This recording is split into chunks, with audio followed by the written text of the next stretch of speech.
G'day YouTube, it's official, we are getting a new train, woohoo! This is the Lego Crocodile train, set number 10277 with 1,271 pieces, as I reported a rumour about a month ago. Woohoo! I'm excited to see it come to life. True, it's real. It turns out that Lego were paying attention to people like myself. You can see in the branding of this one that it's branded much like the Haunted House, the Star Wars helmets, things like that, aimed at a more mature audience, should we say. My wife says I'm not mature, but that's a different story. But it looks fabulous, it looks great. Seeing the extra pictures is really cool to see how much Lego's packed into this. Interestingly, in the photos it looks like it's 7 wide, but the designers are saying it's 6 wide. Now I think bits of it are 7 wide. The main body, where the driver and the co-driver sit, is 6 wide. I think the front area is 7 wide. If you look at it, it's 5 bricks plus a plate round the outside as well, so it's 7. But they've said it's 6 with detailing, which takes it up to 7. They've made some interesting design decisions as well on this one. Now, one of the first ones I find quite interesting is it's a nod back to old school Lego trains, which is they haven't included the actual track pieces you get now. So rather than, I'll just break a piece of track, in current city sets you get a piece of track like this. They've actually included the old style single rails, and the reason they've done that is because it actually let them put different detail, made the train sit higher, actually changed the way it presented it. So remember, this is a presentation model primarily, and that's what they've designed it as. I thought it was interesting to note that difference, that they've gone with those tracks so they could use a different, they haven't tried to use these ones and do what other people do and then fill them in, because when you do that you start to add another layer into this brick and suddenly the track clearance between the stud and the top of the track is tiny. By doing it that way, it's actually the height of the plate here to the track, so it's effectively 2 studs high. It does make the train sit higher, they are right. Interesting to see if they'll actually bring back old school track. Very doubtful, but it's interesting they made that decision. Now they do still use those old style straight tracks in some of the sets, like the cargo train from 60052, for example. The crane in that one has those track pieces. There's a couple of other sets around in recent years that have had that piece, so it's not uncommon to see that one in use. So it was interesting that they've made that decision, that design decision. It's not an unreasonable price. It's $170 for the train. Here in Australia, it's not a bad price. It's $100 in the US, which probably doesn't translate to 170 Aussie dollars, but I'm not going to go there. So it's not terribly priced. Now, interestingly though, the city train, you got a whole train motor, you got the battery box, you got an entire train, well, the entire front of a train, or back of a train if you bought 2 like me. Whereas this one is just the engine.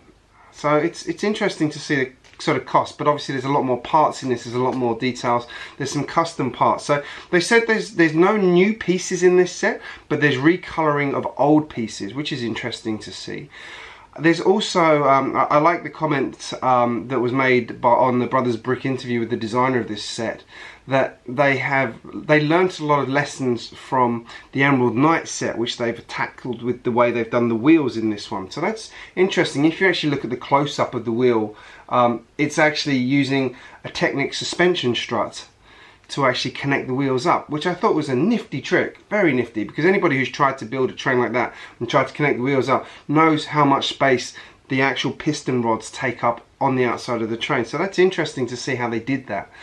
It's a nice trick. I might have to try that one. What else is there to say about it? You can see that it's packed with details throughout. They've tried to do a lot on the interior. They've tried to put a lot of detail on the exterior. It comes with the usual placard to say what kind of a set this is. So much like the UCS sets in the Lego Star Wars lineup, this one has a plaque to say what kind of vehicle it is, as also the creator sets do, the creator expert sets do. So that's really cool to see. So I'm excited to see this one. I will be there on the 1st of July ordering one of these, along with the new Avengers sets. I'm admitting it now. I'm a bit excited about some of those new Avengers sets, which come out on the 1st of July here, and I know they come out earlier than that in other countries. Anyway, not going to go there. A bit sad about that. can you tell? But this looks great. I think this does look good. It does look as good as I said in my previous video. Seeing the more detailed views everywhere around it, how it goes together, is really enlightening. The interview on the Brothers Brick with Jamie Berard was very enlightening, because he did fill in a lot of things that sort of I know other people in the AFOL community had been thinking and feeling, which was the train market is such a big opportunity. We can't understand why Lego hasn't gone after it more, and he's actually acknowledged that that is the case, that Lego has identified that, and Lego is going after that community now. So there is more to come, and they really wanted to put the effort in to start to sort of engage how they think about how they could bring trains back outside of the sort of traditional play sets.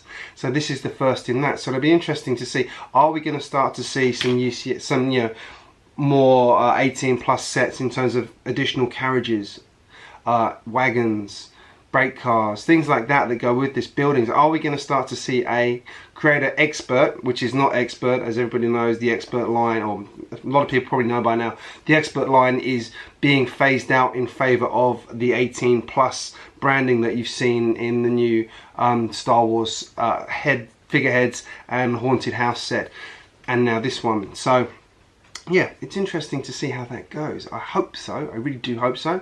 It won't be good for the wallets, obviously, but it will be good for us that are train fans. It does kind of go back to the Santa Fe and that area where you could buy like the train and the carriage as separate sets and then build them out. So I'm excited. Let me know in the comments what you think though. Are you excited for this new train? I definitely am. As you know from my rumour video a few weeks back, I was looking forward to it then. I'm looking forward to it even more now. So thank you, Lego, for bringing this one back. Can't wait to get my hands on this one and get it running around the track. I better pull my finger out and get Studsburg to a point where I can start to run my trains regularly. We can resume regular service. Anyway, if you're new here, make sure you hit subscribe. I post regularly, and here's a couple more videos I think you will enjoy. Thank you very much for watching, and I will see you again very soon.